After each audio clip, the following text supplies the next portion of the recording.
So students, আজকের এই ভিডিওতে আমি জাস্ট 1 মিনিটের মধ্যে সামার ফ্রেন্ডস কবিতার বিষয়বস্তুটা বুঝিয়ে দেব। দেখো, সামার ফ্রেন্ডস কবিতাতে কবি এখানে দুটি ভিন্ন পাখির মাধ্যমে দুই ধরনের বন্ধুর চিত্র তুলে ধরেছেন।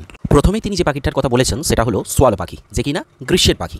আর এটি কেবলমাত্র আবহাওয়া যখন উষ্ণ ও মনোরম থাকে তখনই আসে এবং তখনই সে গান গায়।